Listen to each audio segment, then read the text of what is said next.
It's Friday night, your phone buzzes with invitations, people making plans, friends asking if you're coming out, and you feel nothing, no FOMO, no guilt, just genuine relief when you decline. Because staying home alone isn't your backup plan, it's your first choice, and you love it. Most people don't understand this. They think you're lonely, antisocial, or going through something. But what if loving solitude at home isn't a phase or a problem?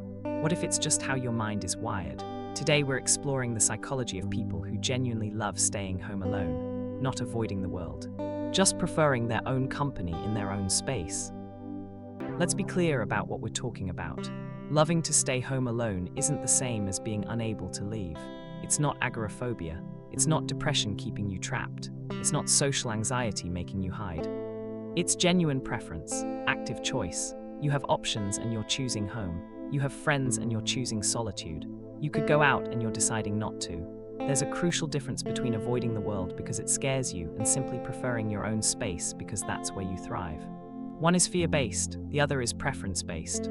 People who love staying home alone aren't running from something. They're running towards something: peace, control, authentic living, the freedom to exist without performance. And psychologically, this preference comes from somewhere specific. Some brains are wired to crave novelty, new places, new faces, new experiences. The unfamiliar feels exciting and necessary. Other brains don't work that way, and there's actual neuroscience behind this. Novelty-seeking is linked to dopamine receptor density in specific brain regions. People with certain dopamine receptor variations need more external stimulation to feel satisfied. They get bored easily, they need the new. But if your brain doesn't have that same receptor profile, you don't experience boredom the same way. Familiar doesn't feel stale to you, it feels comfortable, safe, exactly right. This isn't about being boring or unadventurous. It's about what your nervous system actually needs to feel content. And for some people, that's the predictable rhythm of home. You're not missing the novelty gene. You're just not wired to need constant newness. Here's where it gets interesting. People who love staying home alone tend to have what psychologists call an internal locus of stimulation. Most of your fulfillment comes from inside yourself, your thoughts, your hobbies, your imagination. Your projects, you don't need external events or other people to feel engaged with life. Someone with an external locus of stimulation gets their energy and engagement from outside sources. Social interaction, events, activities. Other people's reactions and presence. Neither is better, they're just different fuel sources. If you're internally driven, home provides everything you need: books, creative projects, learning, reflection. You can be alone for hours and never feel understimulated because your mind generates its own engagement. This is why you don't get bored. You're not depending on the world to entertain you. You're entertaining yourself, and you're good at it. Let's talk about energy, because this is where people who love staying home alone often get misunderstood. Introversion isn't about being shy or antisocial. It's about where you get energy and where you lose it. And brain imaging studies show real physiological differences in how introverts and extroverts process stimulation. For introverts, social interaction and external stimulation actually drain neural resources. Even good interactions, even fun events, it's not that you don't enjoy people, it's that being around them costs you something. Home alone is where you recharge, where your nervous system can finally relax, where you don't have to manage anyone else's energy or expectations. Extroverts work the opposite way. They lose energy in isolation and gain it through interaction. Being alone too long makes them feel depleted. So when an extrovert sees you staying home, they're projecting their own experience. They assume you must be suffering because that's how isolation feels to them. But you're not suffering, you're refueling. There's a psychological concept called environmental control, and it matters more than most people realize. When you're out in the world, you're constantly adapting to environments you didn't choose. Noise levels, temperature, crowds.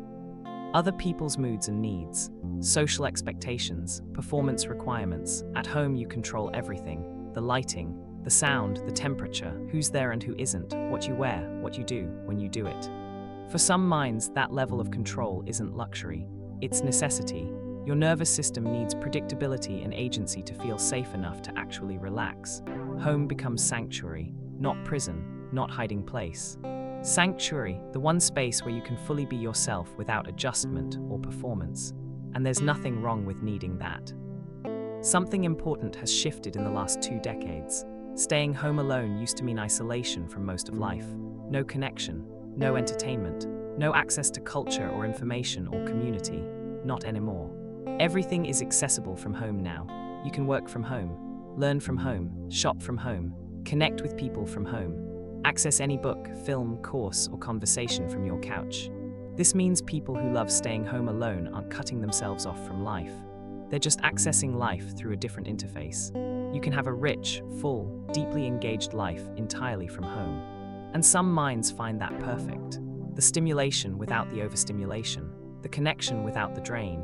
The digital age didn't create homebodies, but it removed the penalty for being one. Here's where loving home alone gets complicated, because we live in a culture that celebrates being out there, living your best life, making memories, FOMO culture, hustle culture. The pressure to optimize every moment and document every experience. Staying home doesn't photograph well. It doesn't make for good stories. It doesn't signal success or popularity or living fully. So people who genuinely love staying home alone often feel like they're doing life wrong, like they should want more, like their contentment is actually complacency. But here's what that pressure misses. Authentic living isn't about meeting external standards. It's about honoring your actual needs and preferences. If you love staying home alone, forcing yourself to go out constantly doesn't make you more alive. It makes you exhausted and resentful. You're not growing, you're performing. The people posting about their adventures aren't more fulfilled than you. They're just fulfilled differently. And that's fine, but so is your way. Let's be honest about what happens when you try to be someone you're not. When you force yourself to be more social, more out there, more adventurous than you actually want to be, you exhaust yourself. You build resentment toward the activities and people you're forcing yourself to engage with. You start to feel like something's wrong with you because you're not enjoying what you're supposed to enjoy. And paradoxically, you become less present. You're physically there but mentally elsewhere, counting down until you can go home. This isn't growth. This isn't pushing your comfort zone. This is ignoring your wiring and hoping it changes. It won't. Growth for someone who loves staying home alone might look like developing deeper solo hobbies, creating more meaningful work, building rich internal life, connecting with the few people who actually matter to you, not forcing yourself to enjoy crowded bars when you genuinely don't. Here's what changes everything. Stop thinking of loving home alone as something to overcome or justify. Start thinking of it as accurate self-knowledge. You're not antisocial, you're selectively social. You're not boring, you're self-sufficient. You're not missing out, you're showing up for yourself. The question isn't why you love staying home alone. The question is why the world struggles to value that as a legitimate way to live, because solitude requires slowness, depth, internal resources, and we live in a culture that rewards constant motion and external validation. But when things get real, when life gets hard, when truth needs to be found rather than performed, who do people turn to?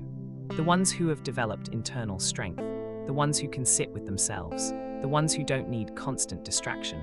Loving home alone isn't withdrawal from life, it's engagement with life on your own terms. If you recognize yourself in this, know that you're not alone. Even though you prefer to be, there are more people who love staying home alone than the world realizes. They're just not out there posting about it. They're home, content, living quietly in ways that don't need an audience. You don't have to want what everyone else wants. You don't have to force yourself into a life that drains you just because it looks good from the outside. Home isn't where you're hiding. It's where you're most yourself, and that's not something to fix. That's something to honor.